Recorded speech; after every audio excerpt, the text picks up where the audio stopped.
نحمده ونصلي ونسلم على رسوله الكريم أما بعد فأعوذ بالله من الشيطان الرجيم بسم الله الرحمن الرحيم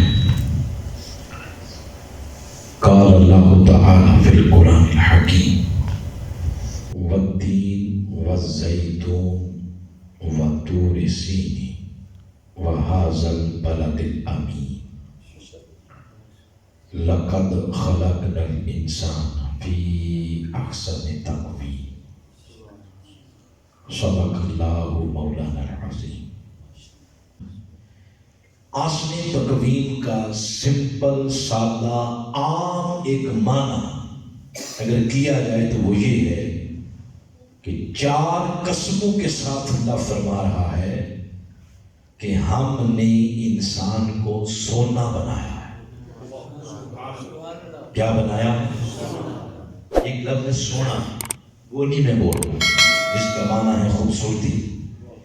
یہ ہے سونا جس کو آپ انگلش میں کہتے ہیں گولڈ، جو تولوں اور رتیوں کے حساب سے بکتا اور خریدا جاتا ہے۔ یہ وہ ترجمہ کیا جا رہا ہے، مفہوم بیان کیا جا رہا ہے کہ اللہ فرما رہا ہے کہ ہم نے انسان کو کیا بنایا؟ بولے سونا بنایا ہے۔ تھوڑی سی بات شاید مشکل پڑے سمجھنے میں، مشکل نہیں ہوگی۔ یہ سونا بنتا کیسے؟ ہماری سائنس کہتی ہے، اور اس پر کچھ چیزیں امام غزالی نے بھی لکھی ہیں۔ سائنس کہتی ہے، جیسے قرآن نے فرمایا کہ اللہ نے 7 زمینیں بنائی اور 7 آسمان بنائے، تو سائنس کہتی ہے کہ اگر یہ 7 زمینوں میں سے 3 زمینیں اور 3 زمینوں کی مٹیوں کا کیمیائی خلاصہ یہ آپس میں قدرتی طور پر مل جائے تو پھر زمین کے اندر پتھر بنتا ہے۔ اور اگر 4 زمینوں کی مٹی کے کیمیائی اجزاء کسی کے ملانے سے نہیں، قدرتی طور پر آپس میں مل جائیں تو لوہا بنتا ہے۔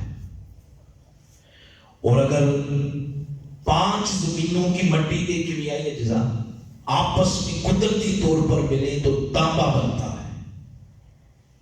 6 زمینوں کی مٹی کے کیمیائی اجزاء آپس میں قدرتی طور پر ملے تو چاندی بنتی ہے۔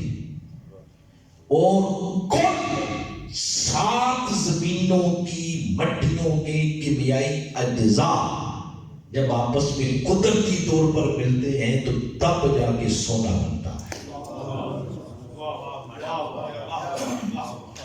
اب ادھر انسان کو بھی سونا کہا گیا۔ کیا کہا گیا؟ بولے سونا۔ اس لیے انسان کی تخلیق میں بھی ایک نہیں 2 نہیں، کل 7 زمینوں کی مٹیوں کا کیمیائی خلاصہ اللہ نے استعمال کیا۔ انسان کی تخلیق میں جو پہلی مٹی استعمال ہوئی ہے قرآن پاک میں، اس کا نام ہے تین۔ بولے کیا ہے؟ جیسے فرمایا اِنَّا خَلَقْ هُوَ الَّذِي خَلَقَكُم مِّن طِينٍ، تو پہلی مٹی ہے تین۔ دوسری مٹی انسان کی تخلیق میں جو استعمال ہوئی وہ ہے تین لازم، جیسے جو ارشاد فرمایا اِنَّا خَلَقْنَاهُم مِّن طِينٍ لازم، تو یہ بھی مٹی کا نام ہے۔ تو کتنی ہو گئی؟ 2۔ تیسری مٹی ہے تراب، جیسے فرمایا هُوَ الَّذِي خَلَقَكُم مِّن تراب، تو تراب بھی ایک مٹی کا نام۔ مولا کائنات کی کنیت ہے ابو تراب، تراب مٹی کو کہتے ہیں۔ تو یہ کتنی مٹیاں ہو گئی؟ 3۔ چوتھی مٹی جو انسان کی تخلیق میں استعمال ہوئی وہ سورۃ الحجر کے اندر بیان کی، صلصال من حمإ مسنون، یہ مٹی کا نام ہے۔ 5ویں مٹی سورہ رحمان کے اندر، وہاں فرمایا صلصال کالفخار۔ اب کتنی ہو گئی؟ 5۔ تو 5 کے بعد نمبر چھٹا ہے،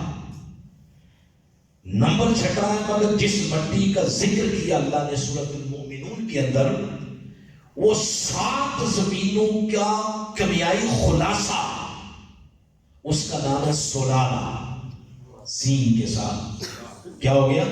سلالہ۔ یہ 7 زمینوں کی مٹیوں کا کیمیائی خلاصہ، تو 7 زمینیں ہو گئی، اور 7ویں نمبر پر ایک پانی کی مانند نطفہ ہے، وہ استعمال کریں گے تو سورۃ الاعراف میں فرمایا لوگوں خلقت بیدی، میں نے اپنے دست قدرت سے جو شہکار ترتیب دیا ہے اس کا نام حضرت انسان۔ تو اللہ تعالیٰ نے انسان کی تخلیق میں 7 زمینیں اور ان کی مٹیاں اور کیمیائی خلاصہ استعمال کیا۔ تو یہ سونا ہے، بولے انسان کیا ہے؟ اس نے سونا بنا کے بھیجا۔ یہ کوئی ایسی حقیر مخلوق نہیں ہے جس کا من میں آئے تو انسان کی تذلیل کرتا ہے، اس کی عزت کی پگڑی اچھالتا ہے، اس کی جان لے لے، اس کا مال ہتھیا لے، اس کے خون کے ساتھ اپنے ہاتھ رنگے۔ یہ اس کا شہکار ہے، اس نے سونا بنا کے بھیجا۔ اور کیا خیال ہے سونے کی حفاظت کوئی نہیں کی جاتی؟ بولو، یہ ایسے ہی گلیوں میں گلی گزاری پڑے ہوتے ہیں سونے، یا لوگ سنبھال کے رکھتے ہیں؟ آپ نے ایک پورا نظام بنایا ہوا ہے سونے کی حفاظت کا۔ آج کل لوگ بینک میں لا کر لے لیتے ہیں، گھر میں اگر خطرہ ہے تو بینک میں لا کر لے لیں، کوئی اس کی طرف ہاتھ بڑھانا چاہے تو پکڑ لیتے ہیں لوگ۔ یعنی ہم سمجھتے ہیں یہ قیمتی، یہ متاع ہے، اس کو چوری نہیں ہونے دینا۔ کیا خیال ہے جس کو اس نے سونا بنایا اس کی حفاظت کے لیے اس نے کوئی قانون ضابطہ نہیں بنایا ہوگا؟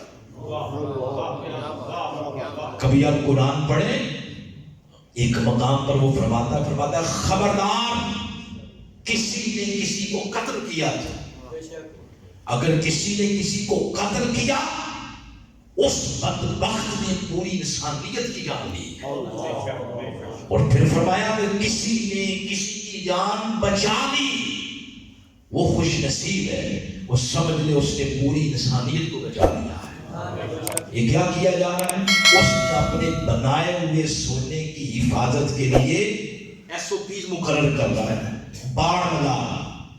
تو کبھی آپ سورہ حجرات پڑھ لیں، اس کے اندر اس نے اپنے بنائے ہوئے سونے کی حفاظت کے لیے، سونا صفت انسان، اس کی جان مال عزت کے تحفظ کے لیے کبھی سورہ حجرات کو پڑھیں، اس نے کیا کیا باتیں ارشاد فرمائی ہیں۔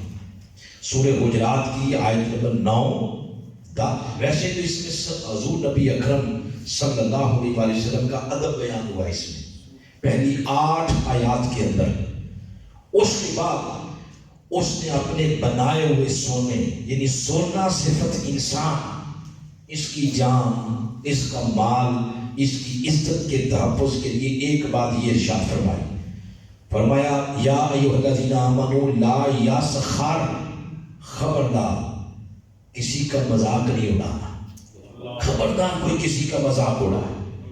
پھر آگے فرمایا ولا تلمزوا انفسکم، آپس میں خبردار کسی نے کسی کو طعنہ زنی کی۔ پھر فرمایا ولا تنابزوا بالالقاب، ایک دوسرے کے نام نہ ٹیڑے ٹیڑے بلایا کرو، سیدھا نام بولا۔